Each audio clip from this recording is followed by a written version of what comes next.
Butchers, जिन्हें हम कसाई भी कहते हैं। This is a rump and onion sausage. The best thing about the job is the people. The people. ये बुचर्स आज आपको हर जगह देखने को मिल जाएंगे, छोटी मीट शॉप में, बड़ी रेस्टोरेंट में, स्लॉटर हाउस में, इवन कुछ ऐसे इंडियन फेस्टिवल में भी जहाँ आपको ये बुचर्स जानवरों की बलि देते हुए दिख जाएंगे, क्योंकि हर रोज़ मांस प्रोडक्शन की डिमांड बढ़ती जा रही है। Young butcher Ethan Johns going viral. Now, coronavirus is taking a toll on the meat market. आप कत्ल खानों की बात करते हैं, एक समुदाय विशेष की रोजी रोटी भी उससे जुड़ी है। और जैसे जैसे मांस प्रोडक्शन की डिमांड बढ़ रही है, वैसे वैसे बुचर प्रोफेशन की डिमांड बहुत ज़्यादा बढ़ती जा रही है। भले ही आपको इस जॉब की वैकेंसी की होर्डिंग्स, बोर्ड्स, एडवर्टाइजमेंट या कोई प्रमोशन देखने को ना मिले, लेकिन फिर भी आज भी दुनिया में इसकी हायरिंग होती है। आज बहुत से लोग बुचर बनकर ये काम कर रहे होते हैं। इवन आज की डेट में वुमेन्स भी ये काम कर रही हैं, इस इंडस्ट्री में अपना कॉन्ट्रीब्यूशन दे रही हैं। और ये दुनिया का एक ऐसा प्रोफेशन है जो बहुत ज़्यादा डार्क है, प्राइवेट है, लेकिन फिर भी बहुत ज़्यादा डिमांडिंग में है। Multiple cameras in a small local halal slaughterhouse.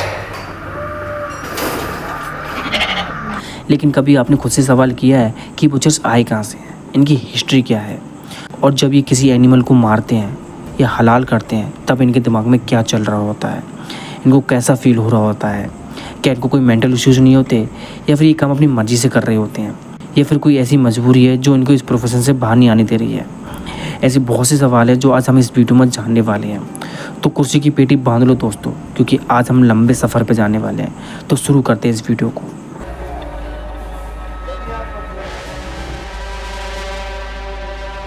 तो कहानी में थोड़ा पीछे चलें तो आप जानोगे कि बुचरी एक एंशिएंट ट्रेड था जो लाइव स्टॉक की डोमेस्टिकेशन जैसे 10,000 BC के अराउंड से शुरू हुआ, जब इंसान एनिमल्स को पालता और उनको मीट के लिए यूज़ करता था।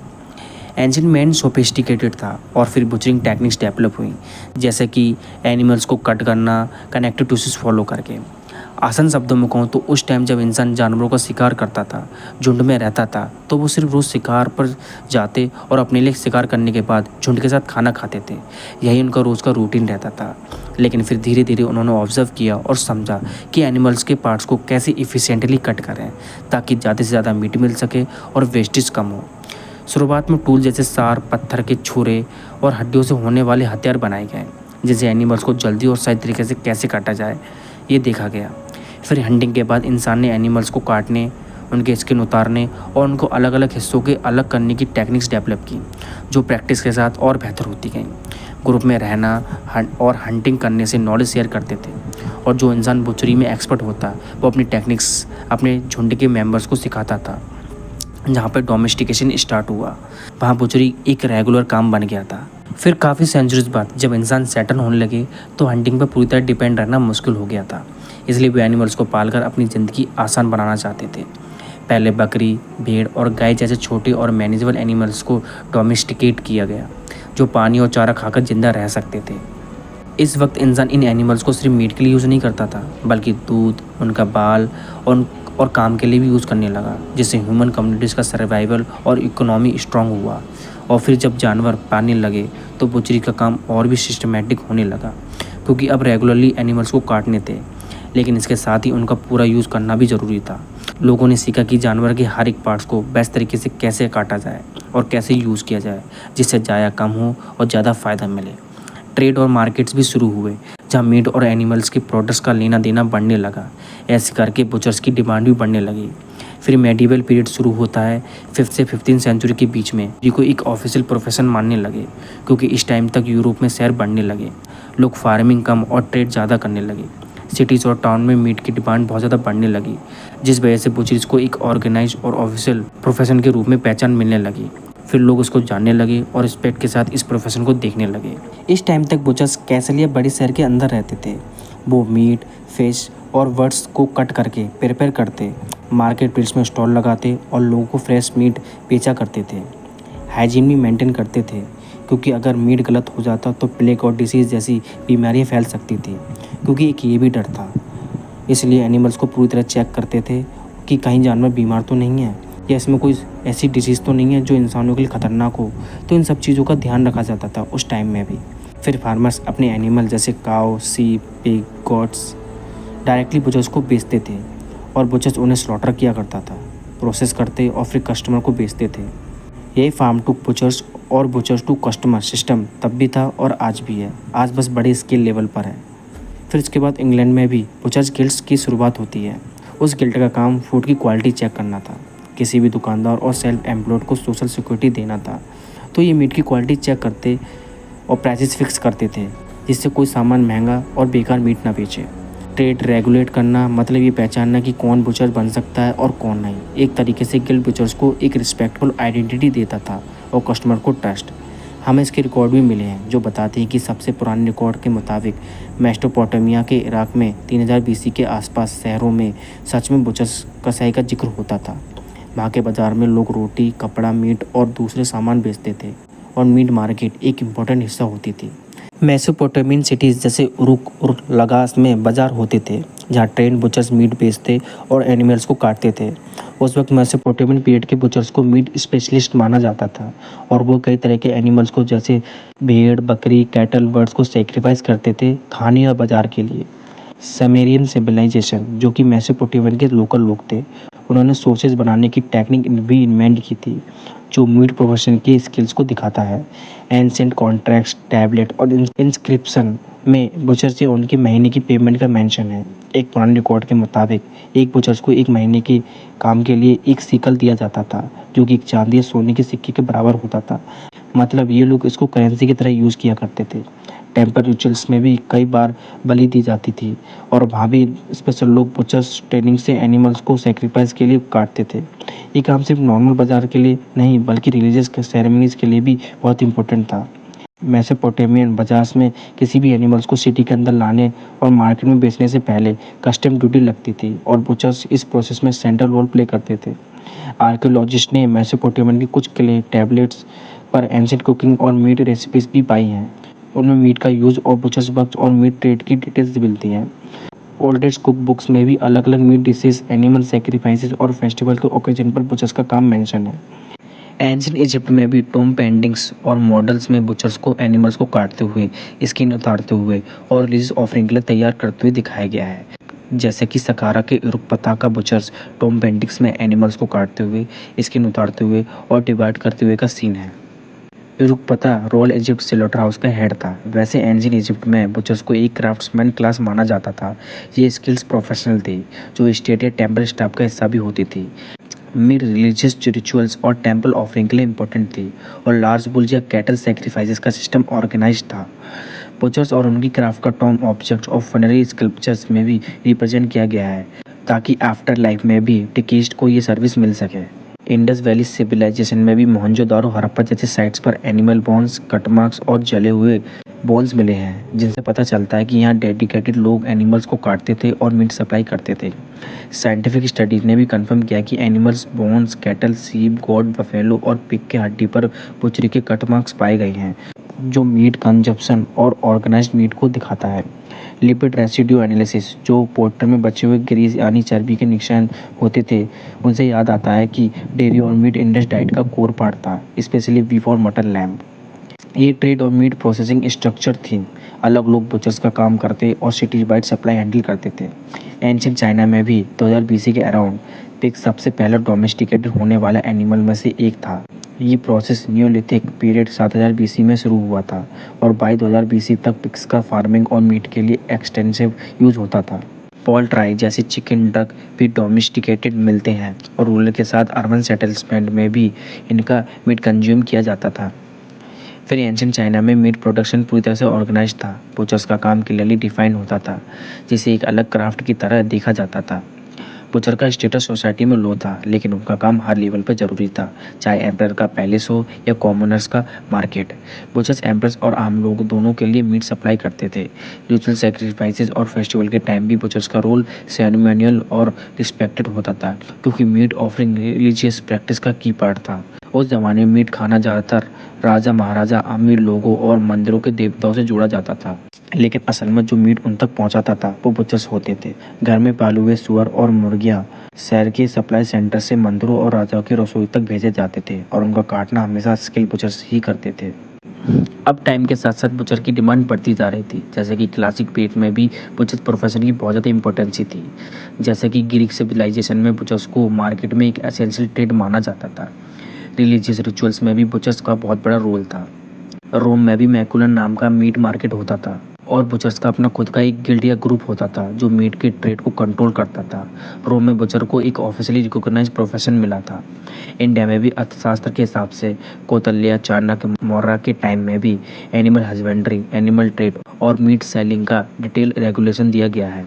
मीट मार्केट में बुचर को निश्चित नियम फॉलो करने होते थे, जैसे कि नया और फ्रेश मीट ही बेचा जाएगा और सड़ा हुआ, मरा हुआ या बिना हड्डी वाला फिश मीट नहीं बेचा जाएगा।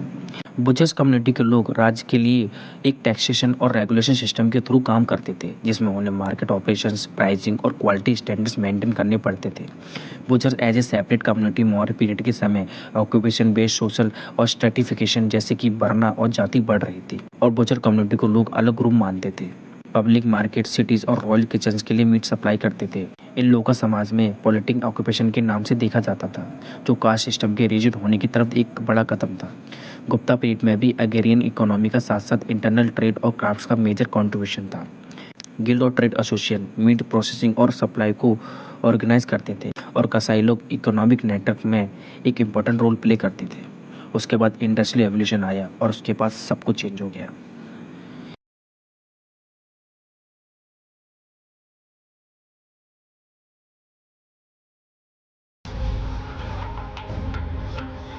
Worked around them.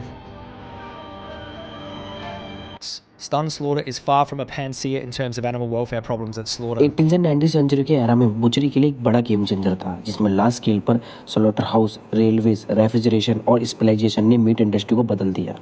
80s में शिकागो, लंदन जैसे बड़ी सिटीज़ में बड़े और मैकेनाइज्ड स्लॉटर हाउस बने, जहाँ बहुत बड़ी स्केल पर जानवर काटते थे। शिकागो का यूनियन स्टॉक यार्ड वर्ल्ड की सबसे बड़ी मीट पैकिंग इंडस्ट्री बन गया, जिसने ट्रेडिशनल और छोटे स्केल स्लॉटर और बचर्स को रिप्लेस कर दिया। रेलवेज के आने से मीट का ट्रांसपोर्ट और आसान हो गया। पहले जिंदा एनिमल्स को ट्रांसपोर्ट किया जाता था, जो मीट की क्वालिटी को अफेक्ट करता था। फिर 18 से 70 के बाद ही था कि refrigeration technology, specially refrigerated rail cars, कपियों में मीट को लंबे टाइम तक फ्रेश स्टोर और ट्रांसपोर्ट करना मुमकिन बनाया। गुस्तावो स्विफ्ट ने ice and sailed cold rail cars develop किए, जिन्होंने मीट पैकिंग इंडस्ट्री में रेवोल्यूशन लाया। स्पेशलाइजेशन एंड डिवीजन की लेबर पहले बुचर, स्लॉटर और मीट कटिंग दोनों करते थे, लेकिन इंडस्ट्रियल एवोल्यूशन के दौरान ये काम अलग अलग लोग करने लगे। मैकेनाइज्ड स्लॉटर हाउस में असेंबली लाइन प्रोडक्शन प्रोसेस आया, जहाँ एनिमल्स की स्लॉटरिंग, कटिंग और पैकेजिंग अलग अलग स्टेशन पर होती थी। इस स्पेशलाइजेशन से प्रोडक्शन स्पीड, एफिशिएंसी बढ़ी और मीट की कॉस्ट कम हुई, जिसने मीट को आम लोगों तक एक्सेसिबल बनाया। 90 से अर्ली 20 सेंचुरी के दौरान पब्लिक हेल्थ मूवमेंट ने मीट इंडस्ट्री में मेजर रिफॉर्म्स लाए, जिसमें डिजीज़ और हाइजीन कंसर्न्स, गवर्नमेंट रेगुलेशंस और प्रोफेशनल ट्रेनिंग शामिल थी। सिटीज़ में मीट के साथ डेडली डिसीज़ जैसे टर्बोक्लोसिस और एंथ्रेक्स फैलने लगी, जो पब्लिक हेल्थ के लिए एक मेजर थ्रेट बन गए। रॉबर्ट कोच जैसे साइंटिस्ट ने एंथ्रेक्स और टर्बोक्लोसिस के बैक्टीरिया आइडेंटिफाई करके मीट और एनिमल्स के डिसीज ट्रांसमिशन का लिंक समझाया, जिससे बहुत ज़्यादा चेंजेस हुए। अर्ली मीट मार्केट्स और स्लॉटर हाउस बहुत अनसैनिटरी थी। मीट जल्दी ख़राब होता था, जिससे डिसीज़ फैलना बहुत ज़्यादा कॉमन थी। इसी के देखते हुए यूरोप और अमेरिका में 19वीं सेंचुरी के टाइम पर सरकार ने मीट की सफाई और क्वालिटी को चेक करने के लिए नए रूल्स बनाए। 1906 में अमेरिका में एक लॉ आया, जिसका नाम था मीट इंस्पेक्शन एक्ट। इस लॉ के बाद ही हर स्लॉटर हाउस और मीट फैक्ट्री को गवर्नमेंट ही इंस्पेक्ट करती थी। इंस्पेक्शन दो तरीके से होती थी, एक जानवर को काटने से पहले एंटीमॉर्टम होता था और एक काटने के बाद पोस्टमार्टम होता था। इन इंस्पेक्शन का मेन पर्पस ये था कि गंदा या बीमार जानवर का मीट मार्केट तक ना पहुंचे। रूल्स के थ्रू सफाई, जानवरों की हेल्थ और वर्कर्स की हाइजीन को स्ट्रिक्ट फॉलो करवाना था। और इसी के बाद बुचर्स के लिए ट्रेनिंग शुरू हुई, जिसमें उन्होंने मीट हैंडल करना, सफाई रखना और सही तरीके से प्रोसेसिंग सीखा। इस अप्रेंटिसशिप सिस्टम की वजह से उनकी स्किल्स और क्वालिटी दोनों इंप्रूव हुई और मीट इंडस्ट्री ज़्यादा प्रोफेशनल बन गई। फिर उस टाइम में बड़ी बड़ी कंपनी जैसे टाइसन फूड्स, जेबीएस और कारगिल ने बहुत बड़े बड़े स्केल पर मीट प्रोडक्शन स्टार्ट किया, जो आज भी दुनिया के सबसे बड़ी मीट प्रोसेसर हैं। उन्होंने बड़े स्लॉटर हाउस बनाए, जहाँ मशीन्स और असेंबली लाइन सिस्टम से जानवरों को कट किया करती थी। इससे प्रोडक्शन फास्ट और सस्ता हो गया। फिर बॉक्स्ड बीफ जैसी टेक्निक्स आई, जिसमें बड़े बड़े मीट के टुकड़ों को छोटे छोटे पैक्स में अलग करके मार्केट में भेजा जाता था, ताकि लोग ईजिली खरीद सकें। जब ये रेवोल्यूशन आया तो स्लॉटरिंग, कटिंग और पैकेजिंग का काम मशीन्स ने और आसान और एक्यूरेट बना दिया था। 1920s तक मशीन्स बेस्ड सोज और ग्राइंडर्स पॉपुलर हो गए, लेकिन इसका मतलब ये नहीं था कि बुचर्स की ज़रूरत ख़त्म हो गई थी। जो स्किल बुचर होते थे वो अब भी डिमांड में थे, स्पेशली उन स्पेशल मीट्स कट के लिए जो मशीन सही से नहीं कर पाती थी। अब धीरे धीरे बुचर्स को मीट इंडस्ट्री वर्कर्स कहने लगे। अब बड़े प्रोसेसिंग यूनिट्स भी मशीन के साथ मिलकर काम करते थे। अब उनका काम ज़्यादा स्टैंडर्डाइज्ड और मास प्रोडक्शन का हिसाब से ऑर्गेनाइज्ड हो गया। लेकिन फिर शुरू होता है 21 सेंचुरी, मतलब आज का टाइम जिस समय हम जी रहे हैं, और इसके बाद सब कुछ बदल गया। ये जानकारी सही नहीं है कि कोई एक कम्युनिटी इस बिजनेस में है। But owner Tony Tanner says he's not usually as cleared out as the concern over the bigger plants. This whole caused extreme suffering. Well, I'm the animal welfare officer for the site. You're the animal welfare officer, and what do you do to make sure the animals aren't being caused extreme suffering? Well, we follow the FSA guidelines. We do have अब industrial meat production major companies के द्वारा manage होती है, जहाँ mass production और packaging में main focus होता है।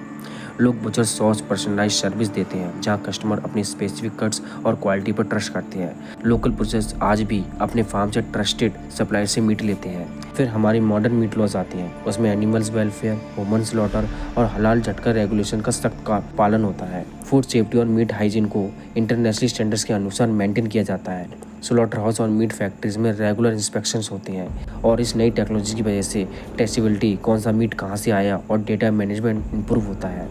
कुछ कंट्रीज जैसे फ्रांस और इटली में बुचर्स को एक स्किल्स और रिस्पेक्टेड प्रोफेशन माना जाता है। वहाँ लोकल बुचर्स की अपनी एक कल्चर वैल्यू होती है, लेकिन इंडिया जैसी जगहों पर कास्ट बेस्ड सोच और स्टिग्मा की वजह से बुचर को लो स्टेटस मिलता है।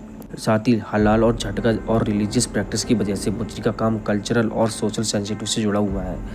अब आज के टाइम में मीट वेस्ट और लैब ग्राउंड कल्टीवेट मीट की डिमांड तेज़ी से बढ़ रही है, जो ट्रेडिशनल मीट इंडस्ट्री को चैलेंज कर रही है।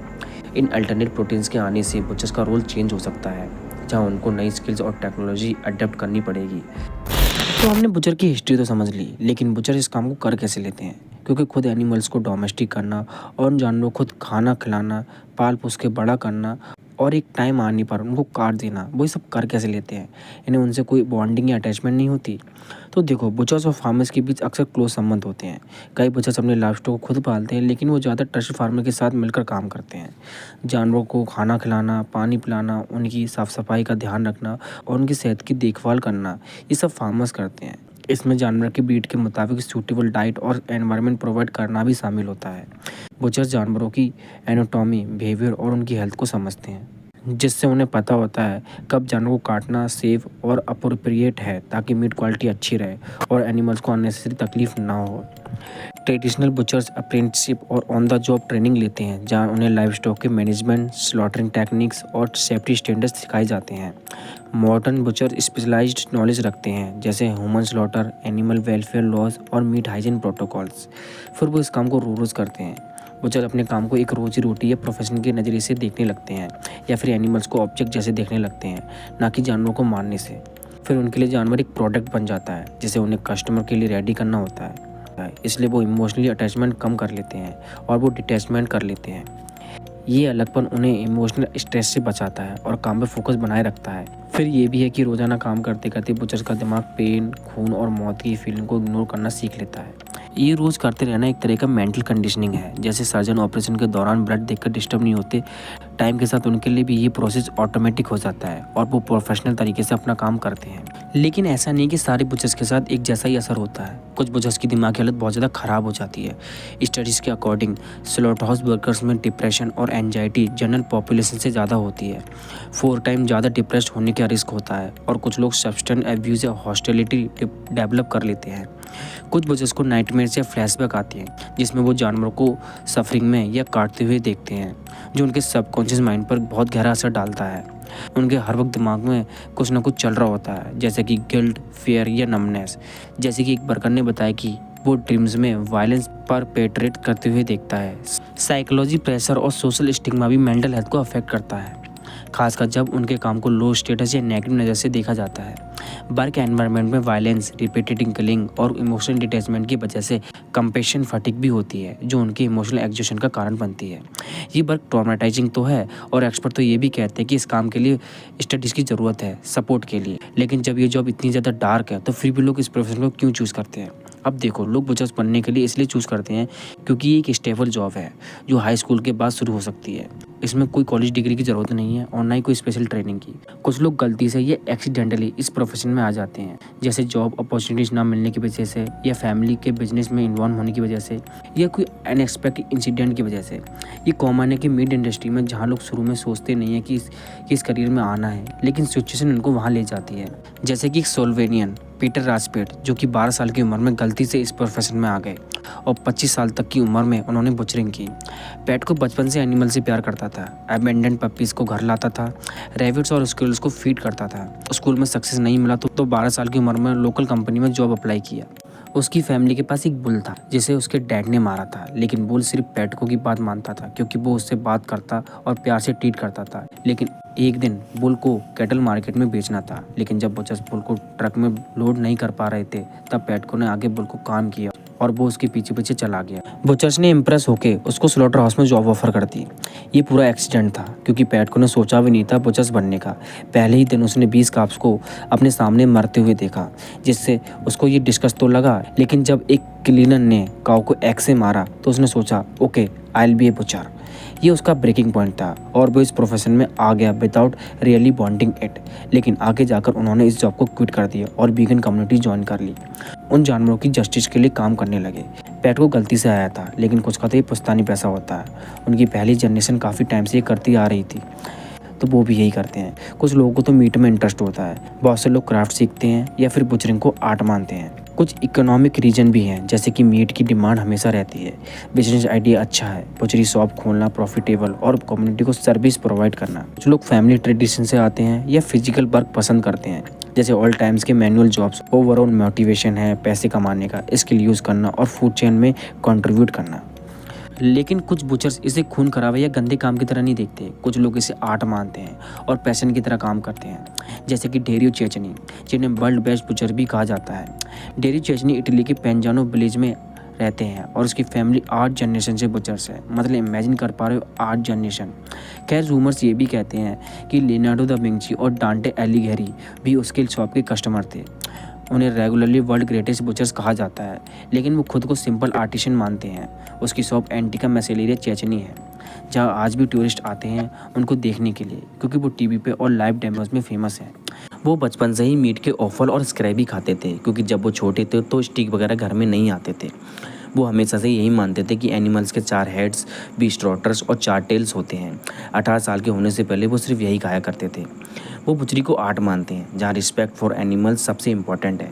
उनका मानना है कि एनिमल्स को गुड लाइफ और कंपैशनेट डेथ देनी चाहिए और नोज टू टेल सब यूज़ करना चाहिए। उनका मानना था कि वेस्ट मत करो। वो कहते हैं if you decide to be carnivore you must be responsible and respectful towards the animal. Lab grown meat पर बोलते हैं it's not meat, it's something else, better eat pasta. उनका गोल प्रॉफिट नहीं है, बल्कि मास्टर बनना है अपने क्राफ्ट का। जब वो एनिमल को मारते हैं तो वो थैंक्स देते हैं उस लाइफ के लिए। उनके ऊपर एक बुक भी लिखी गई है जिसको आप पढ़ सकते हैं, जिसका नाम है हीट बाय बिल बुफर्ड, जिसमें इनकी स्टोरी है, जहाँ वो डिस्क्राइब करते हैं कि कैसे वो AC/DC सॉन्ग गाते हैं कस्टमर को सर्व करते हुए। वो ट्रेनिंग में सिखाते हैं रिस्पॉन्सिबिलिटी, रिस्पेक्ट और heart. Every piece of meat was once part of a life. उनका फेवरेट कट पुअर कट्स हैं, क्योंकि वो चैलेंजिंग होते हैं। अब जिस तरीके से बुचर की हिस्ट्री स्ट्रॉन्ग रही है, वैसे ही आज की डेट में भी बुचर इंडस्ट्री अभी भी स्ट्रॉन्ग है, क्योंकि मीट मार्केट की डिमांड अभी भी बढ़ रही है। ग्लोबल मीट मार्केट का रेवेन्यू 2025 में $1.55 ट्रिलियन हो चुका है और ये एनुअली 6.23 से ग्रो कर रहा है। बुचर इक्विपमेंट मार्केट भी 2025 में $3.3 बिलियन तक पहुँच गया है। US में मीट मार्केट बिजनेस भी 8,614 है, जो 2023 से 1.1% से ग्रो कर रहे हैं, जो रीसाइलेंस दिखाता है। दूसरा रीज़न ये भी है बिग इवेंट जैसे वर्ल्ड बुचर चैलेंज 2025 पेरिस में हुआ, जहां फ्रांस ने गोल्ड जीता और टीम जैसे ऑस्ट्रेलिया ने पार्टिसिपेट किया। ये कंपटीशन अब 3 ईयर साइकिल पर शिफ्ट हो गया है, जो प्रोफेशन को प्रमोट करता है। ट्रेंड्स में देखा जाए एथिकली सोर्स और ट्रेसेबल मीट की डिमांड बढ़ रही है और आर्टिसनल बुचर्स पहले से ज़्यादा पॉपुलर हो रहे हैं, लेकिन चैलेंजेस भी हैं, जैसे स्किल, स्टाफ शॉर्टेज और ब्यूरोक्रेटिक रूल्स। ओवरऑल देखा जाए इंडस्ट्री ग्रोइंग है, लेकिन इन्फ्लेशन और सप्लाई इशूज से मीट प्राइसेस हाई होते जा रहे हैं। इंडिया में बुचर्स इंडस्ट्री बूमिंग है, क्योंकि मीट मार्केट 2024 में $55.3 बिलियन थी और 2023 तक $114.4 बिलियन पहुंच जाएगा। बुचरी और मीट प्रोसेसिंग मार्केट भी 2024 में $518 मिलियन से $1188 मिलियन तक हो जाएगा 2032 तक, और बीफ प्रोडक्शन भी 2025 में 4.64 मिलियन मैट्रिक टन फोरकास्ट हो चुका है। एक्सपोर्ट भी 4% से बढ़कर 1.65 MMT हो जाएगा ग्लोबल डिमांड की वजह से। कंजप्शन फ्लेट रहेगा 2.99 MMT पे फूड इन्फ्लेशन की वजह से। स्लॉटर हाउस में डुअल रेगुलेशन है जो चैलेंजेस क्रिएट करते हैं, जैसे हाइजीन और कंप्लाइंस। डोमेस्टिक डिमांड बढ़ रही है 3.06 MMT तक पॉपुलेशन और इनकम ग्रोथ से, लेकिन पॉक जैसे सेगमेंट्स छोटे हैं। लेकिन इतना ग्रोइंग इंडस्ट्री होने के बाद भी पब्लिक ओपिनियन मिक्स्ड है, लेकिन मोस्टली पॉजिटिव या न्यूट्रल है। 2025 में consumers ethically source meat prefer करते हैं और बुचर को ट्रस्ट बढ़ती मानते हैं। जैसे पाकिस्तान में 80% लोग लोकल बुचर्स पे ट्रस्ट करते हैं प्रॉपर मीट के लिए। आर्टिसनल क्राफ्टमैनशिप और ट्रांसपेरेंसी की वैल्यू बढ़ रही है। लोग अब ग्रास फेड से ज़्यादा डिटेल्स आते हैं, लेकिन कुछ नेगेटिव व्यूज़ भी हैं, जैसे हिस्टोरिकल स्टिग्मा। बुचर्स को डिसरेप्यूटल माना जाता था ट्रेडिंग के लिए। एक्स पे भी देखा जाए तो लोग बुचर्स को डेंजर से आर्टिस्टिक कहते हैं। ओवरऑल देखा जाए तो मॉडल वर्ल्ड में बुचर्स को स्किल्ड प्रोफेशनल माना जाता है, स्पेशली सस्टेनेबिलिटी के कॉन्टेक्स्ट में।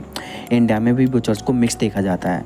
मीट मार्केट्स ग्रोइंग है, लेकिन कल्चर रिलीजियस सेंसिटिव्स हैं, जैसे बीफ बैन है कुछ स्टेट में, क्योंकि इसका रीज़न है हम सब जानते हैं।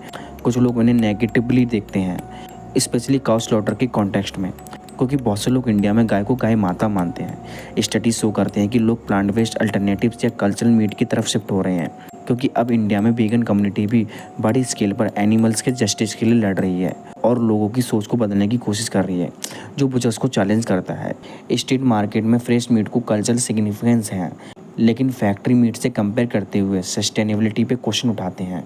अगर एक्स पे देखा जाए तो इंडिया रिलेटेड पोस्ट से कुछ लोग बुचर्स ऑफ गुजरात जैसे पॉलिटिक टर्म्स में यूज़ करते हैं, जो नेगेटिव्स को दिखाता है। ओवरऑल अर्बन एरियाज़ में प्रोफेशनल देखे जाते हैं, लेकिन रूरल या रिलीजियस कॉन्टेक्स्ट में स्टिग्मा है। तो देखा जाए तो लोग धीरे धीरे बुचर्स को खिलाफ होते जा रहे हैं, क्योंकि लोग उन्हें एनिमल्स मर्डर की तरह देखते हैं।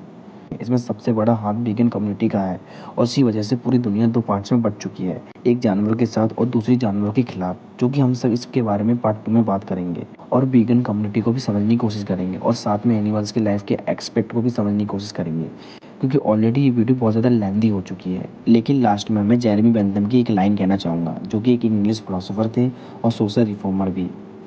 The question is not can they reason nor can they talk, but can they suffer. मतलब कि ये मत देखो कि जानवर इंसानों की तरह सोच सकते हैं या बात कर सकते हैं। असली सवाल ये है कि क्या वो दर्द महसूस करते हैं। अगर वो पेन फील करते हैं तो उनके साथ वैसे ही कंपेशन होना चाहिए जैसा इंसान के साथ होता है। खैर, आप मुझे अपने कमेंट बॉक्स में बताना कि आपका क्या ओपिनियन है। सो मिलते हैं आपको नेक्स्ट वीडियो में, तब तक के लिए bye. Hours can be a little bit long at times, the work a little bit heavy, but at the end of the day, it's all worth it and you feel like you've accomplished something.